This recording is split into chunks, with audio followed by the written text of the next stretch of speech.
Jess is here with another Fringe recap.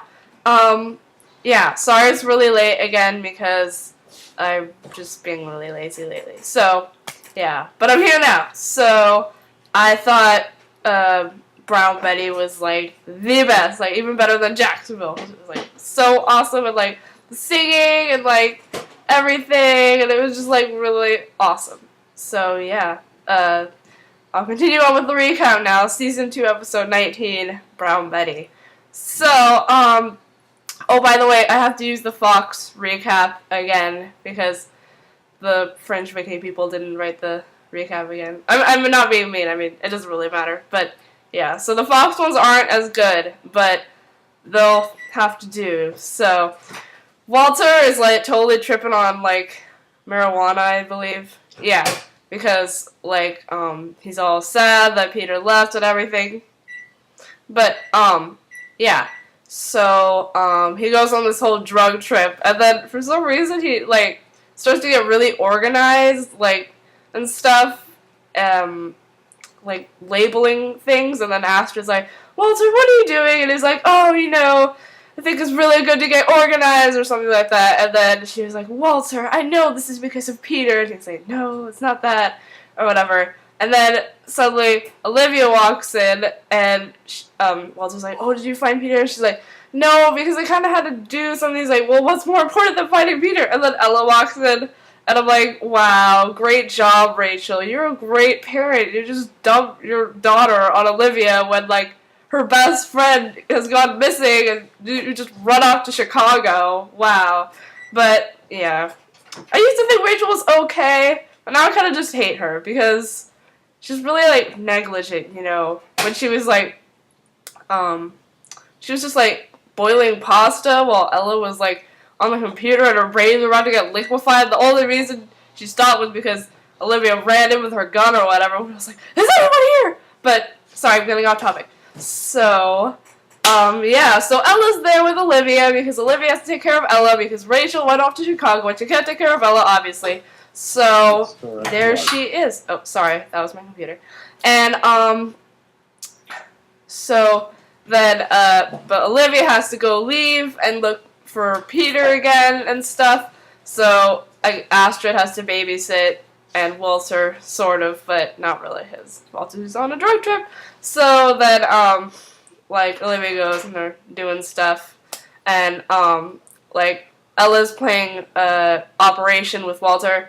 And I noticed in this other blog review thingy that was, like, really cool from Fringe bloggers. I'll give you the link in the sidebar. But, like, Operation, it appeared in another episode, which was, the one with the... Okay, now I can't remember it. Where the I think it was the...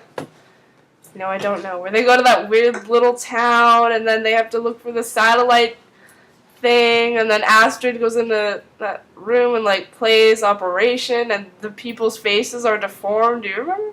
Well, obviously you do. So, yeah. That one... They were playing Operation, and they're playing Operation in this one, too, so it's kind of like... Yeah. So they're playing Operation, and then Ella's like, this is boring, all you've done is, like, steal my snacks, or something like that. And then she's like, why don't you tell me a story? So, and then she's like, oh, didn't you tell stories to Peter? And he's like, oh, no, I didn't really have time to. He's like, didn't your mother tell you stories? And he's like, oh, yes, she used to love telling me stories about...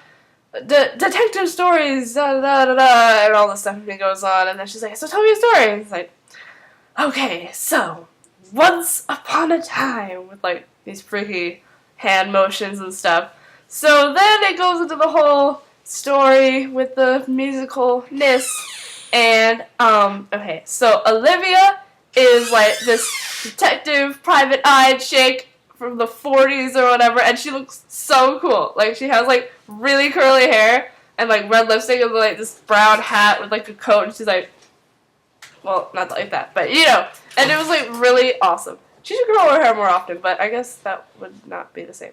But, yeah, so she's the private eye, and, like, she had her heart recently broken by John Scott, who died and all that, and then she was always looking for cases with true love and all that, because like she was always looking for something that didn't exist. But then Rachel comes in, but she's not her sister in the story. She's just like a random person with like this whole like weird black outfit with a lacy hat thing. You know those things? That like the veil with the and she says that her boyfriend Peter's gone missing, and but then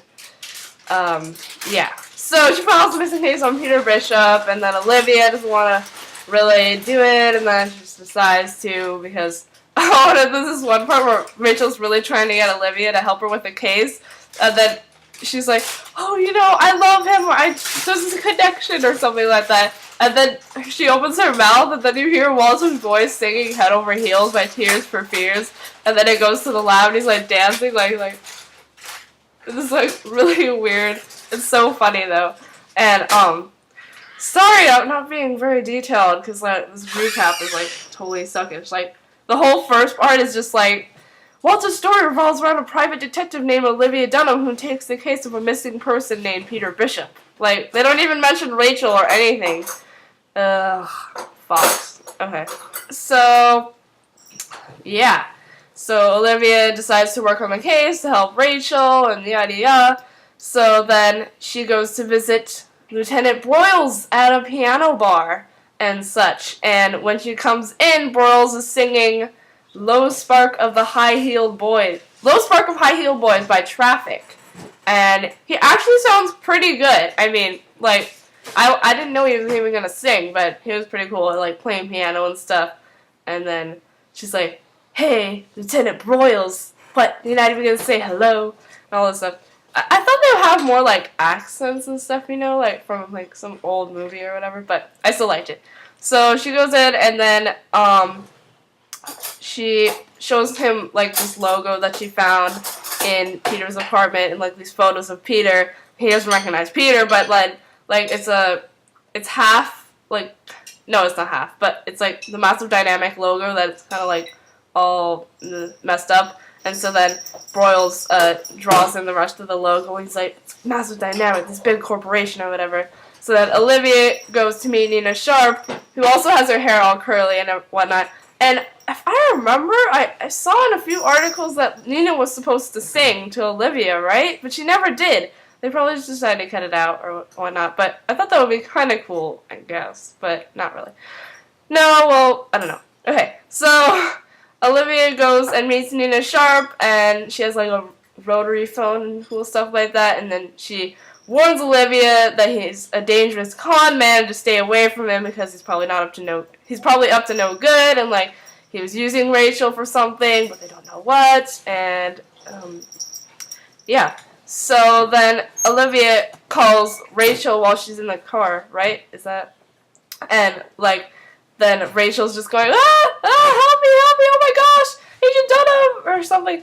And then so then she goes to Rachel's house, but it's too late because Rachel like her heart has been surgically removed from her chest, and we don't know why yet. So then at the crime scene, Broyles tells Olivia that Rachel wasn't Peter's girlfriend or whatnot. She was a hired actress. So then he tells Olivia to back off her investigation.